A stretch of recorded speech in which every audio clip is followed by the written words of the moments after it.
साथ रह के आज के एपिसोड में हम देखेंगे जहां प्रिया गोपिका से कहती है कि तुम्हारी बात पर कौन यकीन करेगा। गोपिका अपना मोबाइल प्रिया को दिखाती है और कहती है कि तुमने जो जो कहा वो सारी बातें मैंने रिकॉर्ड कर ली है। अब ये सब मैं अपने परिवार वालों को दिखाऊंगी। गोपिका वहाँ से चली जाती है। प्रिया बहुत ही घबरा जाती है। वो सोचती है कि इसने कौन से चूरन का घूंट पी लिया जो इसमें इतनी हिम्मत आ गई। कैसे भी करके मुझे इसके हाथ से फ़ोन छीनना होगा। वो गोपिका के पीछे पीछे जाती है और गोपिका से फ़ोन छीनने की कोशिश करती है। गोपिका कहती है प्रिया बहन आप ये क्या कर रही है। प्रिया कहती है कि मैं अपना सबूत मिटा रही हूँ और दोनों में हाथापाई होती है। वही सक्षम गोपिका को ढूंढ रहा होता है। वो अपनी माँ के पास आता है और कहता है कि माँ तुमने गोपिका को कहीं देखा क्या। मिथिला जी कहती है गोपिका बिना बताए तो कहीं जाती नहीं, मैं उसे फ़ोन लगाती हूँ। मिथिला जी गोपिका को फ़ोन लगाती है। तभी उन दोनों की ऊपर हाथापाई होती है और फ़ोन नीचे सक्षम के पैर के पास गिरकर टूट जाता है। सक्षम और मिथिला जी की नज़र ऊपर गिरती है तो वो देखती है कि वो दोनों तो ऊपर है। दोनों भागते भागते नीचे आती है। सक्षम गोपिका से कहता है कि तुम्हारे ये मोबाइल कैसे टूटा।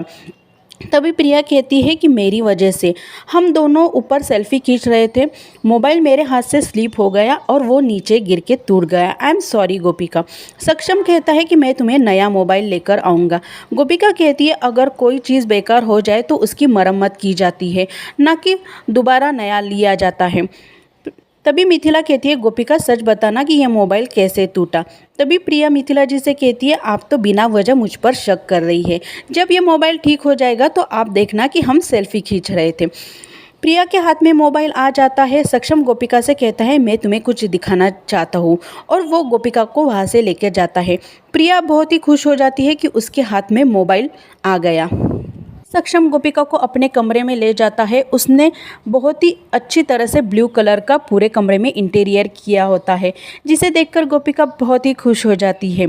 सक्षम कहता है कि मैं तुम्हें भी चीज़ें ब्लू कलर की ला कर दूंगा। मैं प्रिया से कहता हूँ कि वो तुम्हें ब्लू कलर का मोबाइल ही खरीद के दे। तभी गोपिका कहती है मोबाइल तो मैं आप ही से खरीद दूंगी, आप ही मुझे मोबाइल लेकर देना। गोपिका सक्षम से कहती है कि आप प्रिया बहन पर कितना विश्वास करते हैं। सक्षम कहता है कि प्रिया मेरी कॉलेज की दोस्त है, मैं उससे आंखें बंद कर कर विश्वास कर सकता हूँ। सक्षम को प्रिया की बात याद आती है। प्रिया ने कहा होता है कि वो राधिका वाली बात किसी से ना कहे।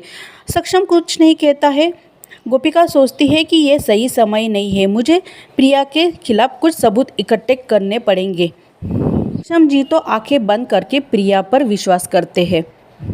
दूसरे दिन गोपिका थोड़े कीमती सामान टेबल पर रख देती है ताकि मामा जी उसे चुराए। गोपिका टेबल पर पर्स और घड़ी रख देती है। तभी मामा जी आ जाते हैं। जैसे ही मामा जी आते हैं गोपिका उनका रिकॉर्डिंग करना शुरू करती है, लेकिन पीछे से मिथिला जी आ जाती है। मिथिला जी गोपिका से कहती है कि तुम यहाँ पे क्या कर रही हो। तभी मिथिला कहती है कि तुम्हारे मन में जो भी कुछ हो तुम मुझे बेझिझक बता देना।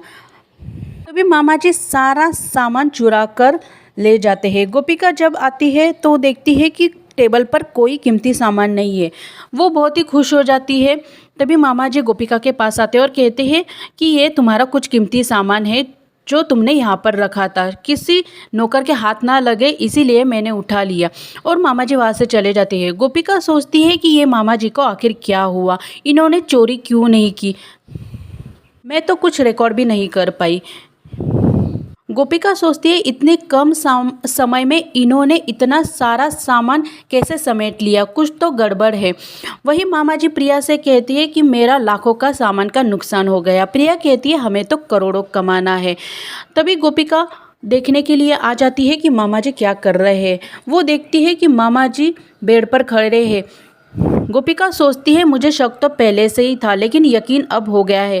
अब मुझे पता है कि मुझे क्या करना चाहिए। दूसरे दिन गोपिका डॉक्टर को बुला के लेके आती है। सभी परिवार वाले हैरान हो जाते हैं कि आखिर हमारे घर में डॉक्टर क्यों आया। तभी गोपिका मामा जी को लेकर आती है और कहती है कि डॉक्टर को मैंने बुलाया है। सभी परिवार वालों को कहती है कि कान्हा जी की वजह से हम सभी ठीक है, लेकिन हमने कभी मामा जी पर ध्यान नहीं दिया।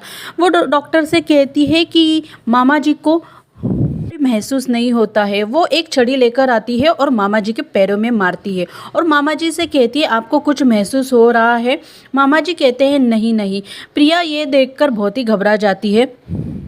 एक के बाद बहुत सी छड़ी मामा जी को मारती है, लेकिन मामा जी को कुछ दर्द नहीं होता है। वो कहती है आपको कुछ महसूस हो रहा है? सक्षम कहता है कि बस करो अब, डॉक्टर उन्हें चेक करेंगे।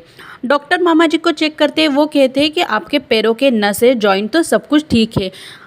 परिवार वाले प्रिया से कहती है तो मामा जी व्हील चेयर पर क्यों बैठे हैं? तभी प्रिया कहती है कि मामा जी नाटक कर रहे हैं। सभी ये सुनकर बहुत ही हैरान हो जाते हैं। प्रिया कहती है कि जब मेरी मम्मी पापा को चिता इन्होंने दी थी, वो चिता को देखकर इनका दिल बहुत ही जल रहा था। वो नीचे गिर पड़े, तभी से उनके मन में यह डर बैठा है और वो व्हील चेयर पर बैठे हैं। प्रिया अपनी बातों से मामा जी की बात को संभाल लेती है। डॉक्टर कहता है कि आप इन्हें मेरे क्लिनिक पर लेकर आइए। सभी वहाँ से चले जाते हैं। प्रिया गोपिका से कहती है कि तुम्हारा ये प्लान तो फ्लॉप हो गया। तुमने गलती की है, बहुत बड़ी गलती की है। इसकी सज़ा तो तुम्हें मिलेगी। आज मैं सक्षम के साथ ऑफिस में कुछ स्पेशल मोमेंट सेलिब्रेट करूंगी और तुम कुछ नहीं कर पाओगी।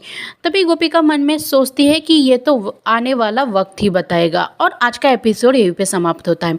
कल के एपिसोड में हमें दिखाया जाएगा जहां गोपिका दो बड़े बड़े दिए लेकर प्रिया के पीछे पीछे आती है। प्रिया भी दिए को देखकर भागती रहती है।